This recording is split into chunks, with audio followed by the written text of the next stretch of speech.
Surah Al-Imran, verse number 43. A'udhu billahi minash shaitanir rajim. Wa iz qalatil malaikatu ya Maryamu inna Allaha astafaki wa tahharaki wastafaki ala nisa'il alamin. That's right. And remember when the angel said, O Mary, Allah has chosen thee and purified thee and chosen thee above all women of the time. أريد أن أسأل ما هو معنى اصطفاكي؟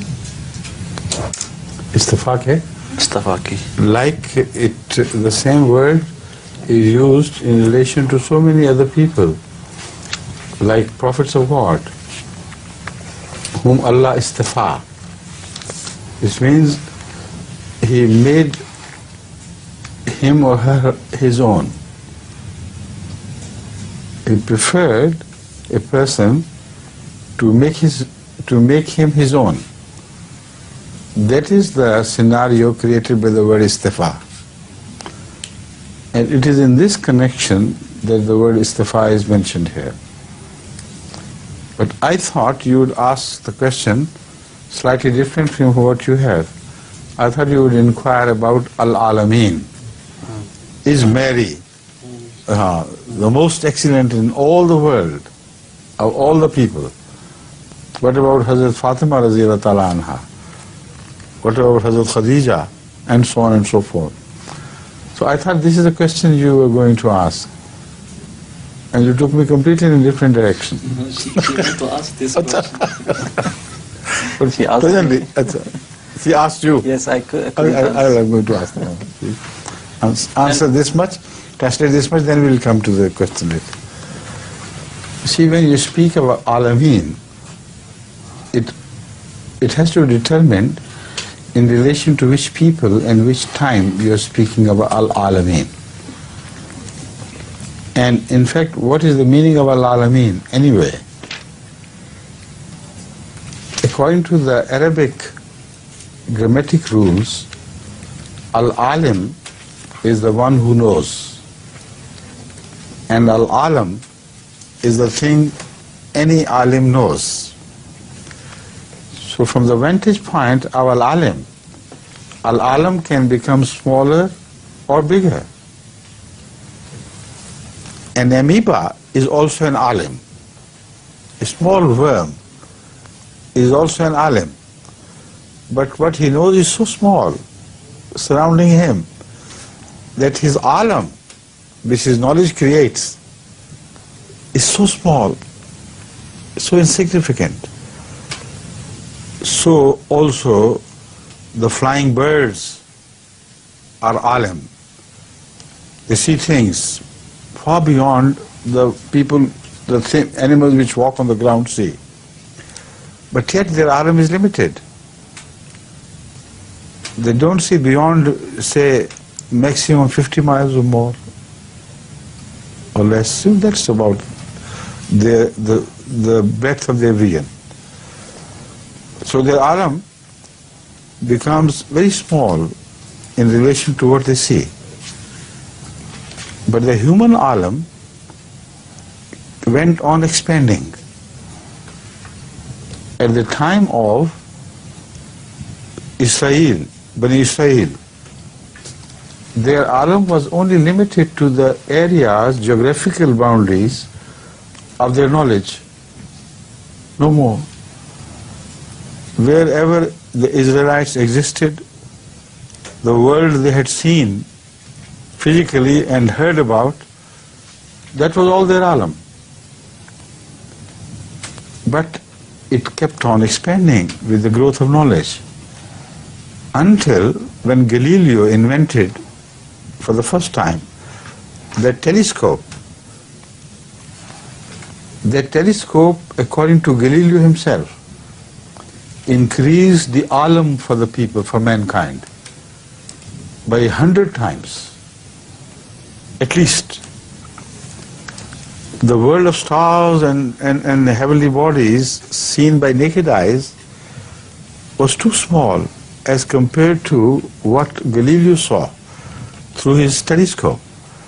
So the alam began to expand with the invention of Galileo. And it was no longer the same alam as was known to the children of Israel. During the age of Hazrat Muhammad Rasulullah sallallahu alaihi wasallam, as the Quran had predicted, half the rest of the world was discovered, which was completely unknown to the people of Israel. So their alam was so small. It did not even cover India and China and Japan and many other parts of the known world. So you must first of all understand what alam means. Al-alam is something which somebody knows. Alameen, with reference to the point of God, is all the creation, in every respect, in breadth, in depth. Everything which exists is the alam of God. From the amoeba's point of view, the alam is just a small little filth, that's all. From the point of view of Galileo, it was 100 times greater than the man could see. From the point of view of modern telescopes, electronic telescopes, the alam has extended to 20 billion light years. So how can you translate the word alam exactly in the same context? And the proof that it does not mean that Hazrat Maryam was given superiority over all the women of the earth, even the earth which was not known. All the women of the ages yet to come. Because the Holy Quran speaks of the same alameen in a different context altogether. Right?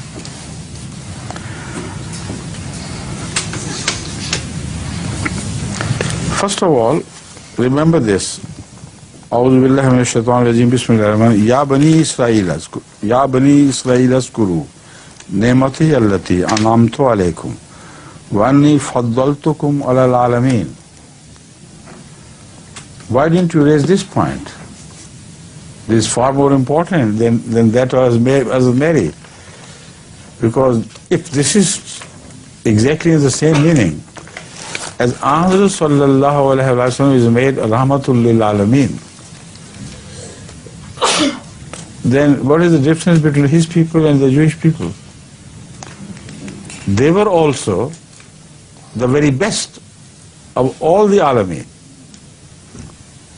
So were they better than the Ummah Muhammadiyya sallallahu alayhi wa sallam? Certainly not. Because here the word alameen is limited to the time when they existed. Alameen in those days were very small things. During the age of Hazrat Muhammad Rasulullah sallallahu alaihi wasallam, the word alameen has got extended to the limits which are mentioned in the Holy Quran. Illa bi sultan, which I have already mentioned. Ya ma'ashar al-jinni wal insi in istata'tum an tanfuzu min aqtari as-samawati wal ard fanfuzu la tanfuzuna illa bi sultan fabayyi ala rabbikum atuzban. So with the help of argument, powerful logic, the alameen known to man in the age of Muhammad sallallahu alaihi wasallam were predicted by the Quran to extend to the very limit of the universe. So a prophet who is the prophet of this alameen is far beyond the status of a prophet who is the prophet of the alameen of Israel. The same goes with Mary. She was best, of course, of the women of Israel and their alam. Hazrat Fatima is Sayyida with reference to the hereafter. Sayyida to all the women who would be gathered there. So the difference is immense. I hope you understand this point. when it is translated to Urdu. Now, what I said about the relationship between alim and alam is clearly supported by an Arabic saying. It says, "Mautul alime, mautul alam." Evidently, it's exactly the same thing. It does not mean that when a great learned scholar dies, the whole world dies with him. It means the world of his knowledge is a great world. So when the alim dies, the alim dies. His alim dies with him. Right? So the Israelites' ilm was limited, and their alims were limited, and their alim was also limited. But the alim of Muhammad Sallallahu age is far more vaster beyond all comparison. Right?